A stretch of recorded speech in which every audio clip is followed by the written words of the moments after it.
Hello guys, अभी आप लोग देख रहे हो टेक्निकल पीटीएस और मैं हूँ पिंटू। तो आज की इस वीडियो में हम सीखेंगे कि पिक्चरलैब एप्लीकेशन में पीएलपी फाइल कैसे ऐड कर सकते हैं। जी हाँ, पीएलपी फाइल ही एक ऐसा माध्यम है जिसके मदद से आप किसी भी पोस्टर को आसानी से पूरा फुल एडिट कर सकते हो। टाइम नहीं लगता उसमें एडिट करने के लिए, ठीक है। तो पीएलपी फाइल के बारे में तो आप लोग जानते ही होंगे। तो इसमें हम जानेंगे कि कैसे आप ऐड कर सकते हो, सबसे आसान तरीका बताएंगे, ठीक है। अगर आप पहले भी वीडियो देख चुके तो कोई बात नहीं, इस वीडियो को जरूर देखेगा। इस वीडियो को देखने के बाद आपका ऑल आउट क्लियर जो है हो जाएगा, ठीक है ना, और आप भी इजीली ऐड कर सकते हो।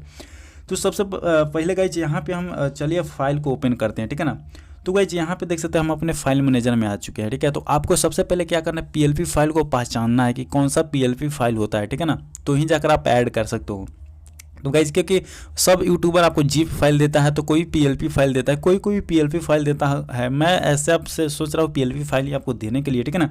तो सबसे पहले आपको उसको पहचानना है। एग्जांपल के लिए यहाँ पे हम इसमें खोल देते हैं, ठीक है ना। और आपको इस तरह से वायरस टाइप के ही आपके फ़ोन में आएगा, ठीक है ना, पीएलपी फाइल जो कि रहेगा। तो गाइज यहाँ पे देख सकते हैं आपको पीएलपी फाइल सबसे पहले पहचानना है कि पीएलपी फाइल है या फिर जीप फाइल है। तो गाइज जी फाइल को आप ओपन जब करोगे तो जाकर उसमें आपको हो सकता है पीएलपी फाइल मिलेगा। ये आपको डायरेक्ट पीएलपी फाइल कोई देता है तो आपको देख सकते हैं जैसे यहाँ पे मकर संक्रांति लिखा है और यहाँ पे लास्ट में देख सकते हैं .plt लिखा हुआ है, ठीक है ना। तो ये जो है डायरेक्ट पीएलपी फाइल है। इसको आप पिक्चरलैब एप्लीकेशन में आसानी से ऐड कर सकते हो। इसमें आपको कोई पासवर्ड नहीं लगा है, आप इसको आसानी से ऐड कर सकते हो। कोई भी जीप फाइल वगैरह नहीं है। उसी तरह से देख सकते हैं गाइज यहाँ पे एक और मेरे पास यहाँ पे थीम है जिसका .xml है। तो ये सब साइट पर जो थीम अपलोड हो जाता है, ठीक है ना, XML फाइल है, इसको बोला जाता है XML फाइल। तो आपको ये सब पिक्चरलैब एप्लीकेशन में ऐड नहीं होगा, वही फाइल ऐड होगा जो .plt होगा, ठीक है ना। यहाँ पे आप लोग देख सकते हो। तो इस तरह से आपको PLP फाइल पहले क्या करना है, डाउनलोड कर लेना है और उसको यहाँ पे देख लेना है इस तरह से। तो ये जो है आपको सुपर पीएलपी फाइल, मतलब कि साफ सुथरा पीएलपी फाइल यहाँ से आप इस तरह से पहचान सकते हो। तो गाइज अब पहचान सकते हो। उसके बाद पिक्चरलैब में आप ऐड करने के लिए सबसे पहले तो एक माध्यम है कि आप जो भी पीएलपी फाइल है किसी भी फोल्डर में है, ठीक है ना। जैसे कि गाइज आपका किसी भी फोल्डर में है तो इसको सिंपली सा इसको इस तरह से मूव करो या फिर कॉपी करके, ठीक है ना, आपको यहाँ पे डाउनलोड फाइल में रख लेना है। यहाँ पे इस डाउनलोड का भी सब हर एक का फ़ोन में डाउनलोड का एक फोल्डर रहता है।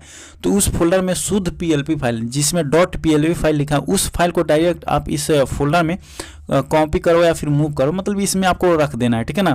तो इस तरह से रखने के बाद आप इस तरह से आसान थोड़ा रहता है, आपको खोजने की ज़रूरत नहीं पड़ता है। या फिर आप एक नया फोल्डर बनाकर उसमें भी आप पीएलपी फाइल को रख सकते हो, ठीक है ना। तो गाइस इतना आप काम कर लीजिएगा। उसके बाद आपको क्या करना है, पिक्चरलैब एप्लीकेशन को ओपन कर लेना है, ठीक है ना। तो चलिए यहाँ पे पिक्चरलैब एप्लीकेशन को ओपन करते चलिए। ये सब क्या करता है, मैं न्यू इंटरफेस में ओपन कर लेता हूँ। तो यहाँ से कैंसिल कर बिल्कुल न्यू इंटरफेस में ओपन कर लिया। अब गाइस यहाँ पे पीएलपी फाइल आप कैसे ऐड कर सकते हो, ठीक है ना। सबसे पहले आपको जो हम बात बोले हैं फाइल में आपको रख लेना है, ठीक है ना, किसी भी एक फाइल में। या फिर डाउनलोड फाइल जो होता है पिक्चरलैब आपको बाय डिफ़ॉल्ट उठाता है, तो उसमें रहेगा तो आपको फाइल खोजने की ज़रूरत नहीं पड़ेगा, ठीक है। तो गाइज अब यहाँ पे इसमें ओपन करने के लिए, मतलब ऐड करने के लिए आपको ऊपर देख सकते हैं यहाँ पे 3 डॉट का ऑप्शन बन जाएगा। इस पर आपको क्लिक कर देना है। क्लिक करने के बाद यहाँ पे देख सकते हो ओपन पीएलपी फाइल का ऑप्शन है, देख सकते हैं यहाँ पे ओपन .plt फाइल, ठीक है, यहाँ पे देख सकते हो। तो आपको इसी वाले ऑप्शन पे क्लिक कर देना है। तो क्लिक करने के बाद गाइज यहाँ पे पहले से मेरे पास बहुत सारा पीएलपी फाइल है, देख सकते हो यहाँ पे, ठीक है ना। तो गाइज यहाँ पे देख सकते हो ऊपर मतलब ऊपर एक लिखा है .plt। तो गाइज आपको इस वाले ऑप्शन पे क्लिक कर देना है, ठीक है ना। यहाँ पे जो लिखा है देख सकते हो। तो आपको इस तरह से आप जो बाय डिफॉल्ट यहाँ पे देख सकते हैं डाउनलोड फोल्डर रहता है उसको ये सेलेक्ट करता है। तो आप जो है अपने फाइल मैनेजर के डाउनलोड फोल्डर में आ जाएगा। तो गाइज यहाँ पे डाउनलोड फोल्डर में सब हम फोल्डर बना करके रखे हैं, तो ये सब पर ध्यान आपको नहीं देना है। आपको भी डाउनलोड फोल्डर में अगर फोल्डर रहेगा तो इस तरह से शो करेगा। तो गाइज यहाँ पे नीचे देख सकते हो, यहाँ पे जैसे मकर संक्रांति पोस्टर है, ठीक है ना, यहाँ पे देख सकते हो। और यहाँ पे .plt इसमें भी शो करे और इस तरह से हरा में भी आ जाएगा अगर पीएलपी फाइल जो भी रहेगा डाउनलोड फोल्डर में, ठीक है।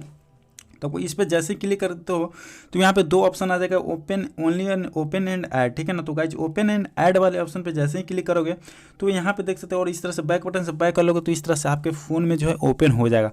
अब गाइज अगर आपका डाउनलोड फोल्डर में नहीं है, मूव कॉपी नहीं की हो डाउनलोड फोल्डर में, अगर आपको किसी और भी फोल्डर में है तो उसको आप कैसे मतलब कि ऐड कर सकते हो। तो उसके लिए फिर से ऊपर 3 डॉट वाले ऑप्शन पे क्लिक करके ओपन पीएलपी फाइल वाले इस ऑप्शन पे क्लिक कर देंगे।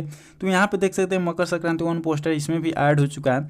तो ऊपर फिर से आपको .plt फाइल वाले इस ऑप्शन पे क्लिक कर देना है, ठीक है ना। क्लिक करने के बाद यहाँ से देख सकते हैं एक एरो जैसे बना हुआ है, यहाँ से आप इस फोल्डर से बाहर आ सकते हो, ठीक है ना। बाहर आना है और आपका जो भी आपका फोल्डर है, ठीक है ना, जैसे कि हम यहाँ पे एक पीएलपी फाइल इसमें भी रखे थे, शायद नहीं है, ठीक है ना, इसमें हम नहीं है, देख सकते हैं यहाँ से डिलीट साइट कर दिए हैं। तो यहाँ से इस तरह से आपके फाइल में जो भी फोल्डर है जहाँ पे PLP फाइल आप खोज सकते हो और उसको आप इस तरह से ऐड कर सकते हो। तो गाइस वीडियो पसंद आए तो लाइक कीजिएगा, नहीं दोस्तों तो चैनल को सब्सक्राइब कर लीजिएगा। तो चलिए मिलते हैं फिर किसी और नेक्स्ट वीडियो में।